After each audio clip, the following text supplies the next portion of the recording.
Assalamualaikum warahmatullahi wabarakatuh. Selamat pagi untuk kita semua.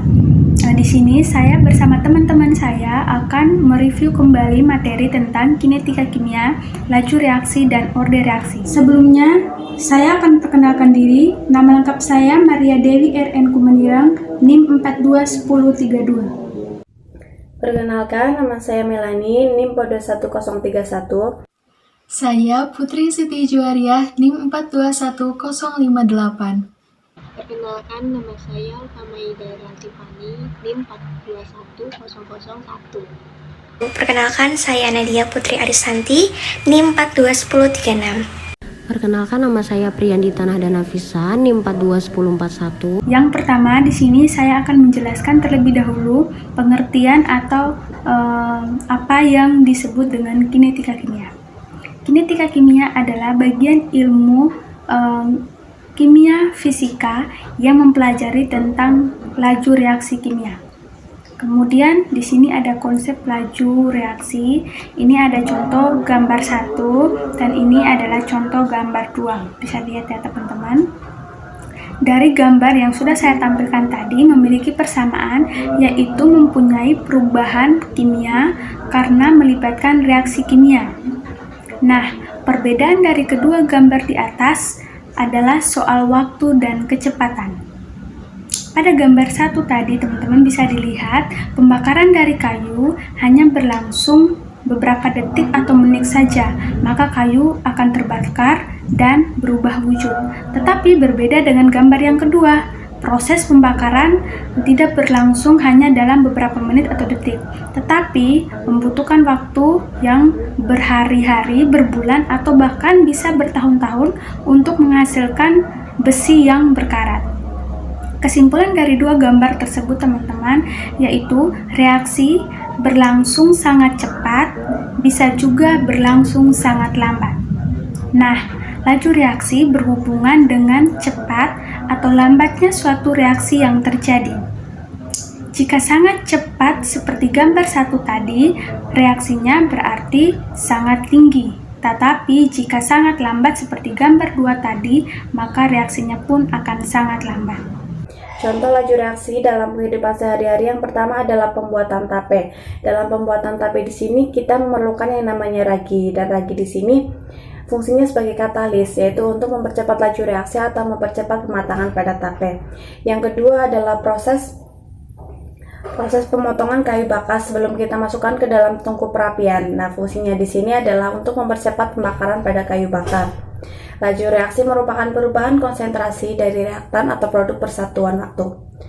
Laju reaksi secara kuantitatif diungkapkan melalui besarnya perubahan reaktan atau produk terhadap waktu. Maka dapat dikatakan, jika suatu reaksi menghasilkan banyak produk, maka artinya reaksi di sini berlangsung secara cepat. Begitu pula sebaliknya, jika suatu reaksi menghasilkan sedikit produk, maka dapat diartikan juga reaksi tersebut berlangsung secara lambat. Reaksi kimia selalu berkaitan dengan perubahan suatu reaksi atau reaktan menjadi hasil reaksi atau produk. Selama reaksi berlangsung, terjadi perubahan konsentrasi reaktan dan produk. Gambar di samping memperlihatkan bahwa selama reaksi berlangsung, konsentrasi reaktan yang pada awalnya berada pada keadaan maksimum, seiring dengan berjalannya waktu, konsentrasi reaktan akan menurun sampai dengan tercapainya keadaan setimbang. Dan konsentrasi produk yang pada awalnya berada pada harga 0, seiring dengan berjalannya waktu akan meningkat sampai dengan tercapainya keadaan setimbang. Garis datar untuk reaktan dan produk menunjukkan bahwa reaksi sudah selesai meskipun waktu terus berlangsung. Dan untuk jumlah reaktan dan produk pun sudah tidak berubah lagi. Nah, dapat kita simpulkan dari grafik di samping tadi bahwa laju V sama dengan negatif delta A per delta T, yang mana delta A merupakan perubahan konsentrasi A. A itu menunjukkan pada reaktan, dan delta T merupakan perubahan waktu. Dan V sama dengan positif delta B per delta T, yang mana delta B merupakan perubahan konsentrasi B. B itu menunjukkan pada produk, dan delta T merupakan perubahan waktu. Untuk faktor mempengaruhi laju reaksi ada 5. Yang pertama ada suhu, yang dimana jika suhu dinaikkan, partikel semakin bergerak aktif sehingga dapat memperbesar laju reaksinya. Dan jika suhu diturunkan, partikel semakin bergerak tidak aktif sehingga dapat memperkecil laju reaksi. Yang kedua ada tekanan.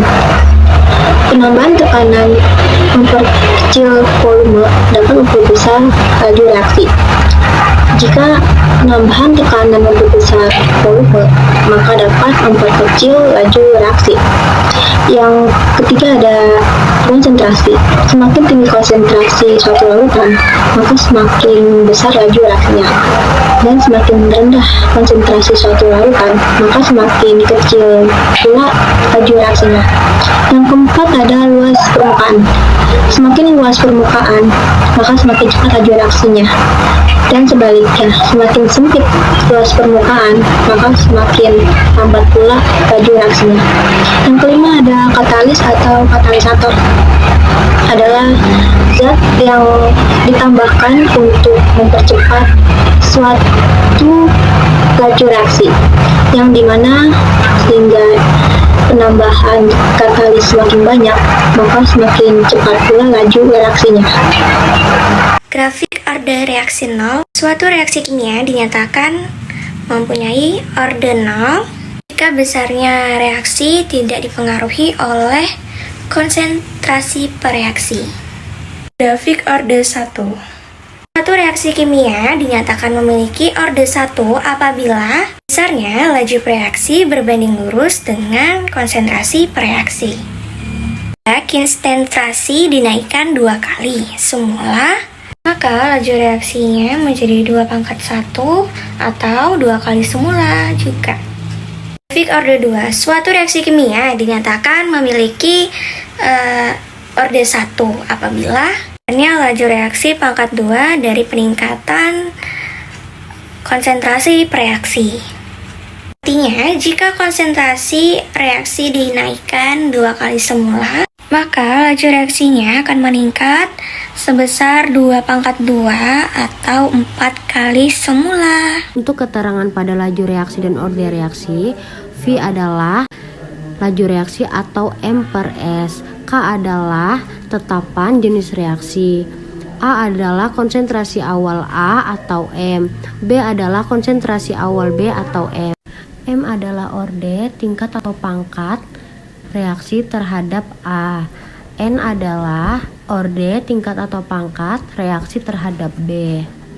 Untuk contoh soal, diketahui data berikut untuk reaksi ion amonium dan nitrit. Percobaan 1, 2, dan 3, NH4+, 10-3M terdiri dari 6,4, 12,8, 6,4. Untuk NO2-, 10-3M, 2,1, 2,1, 4,2. Laju reaksi awal MS-1, 1,3 dikali 10 pangkat min 5, 0,5 dikali 10 pangkat min 4, 2,55 dikali 10 pangkat min 5. Yang dicari adalah persamaan laju reaksinya. Untuk jawabannya, yang pertama kita bandingkan percobaan 1 dan 3. V1 per V3 sama dengan NH4+ X1 NO2- Y1 per NH4+ X3 NO2- Y3. 1,3 dikali 10 pangkat min 5 per 2,55 dikali 10 pangkat min 5. Jawabannya 2,1 per 4,2. Jadi Y-nya sama dengan 1. Kemudian kita bandingkan percobaan 1 dan 2. Untuk V1 per V2 sama dengan NH4+ X1 NO2- Y1 per NH4+ X2 NO2- Y2. 1,3 dikali 10 pangkat min 5 per 5 dikali 10 pangkat min 4 sama dengan 6,4 per 12,8. X-nya jadinya 2. Sehingga persamaan laju keseluruhan V sama dengan K dalam kurung NH4+ pangkat 2 dalam kurung NO2-. Mohon maaf jika ada kesalahan dalam pembuatan video. Terima kasih. Assalamualaikum warahmatullahi wabarakatuh.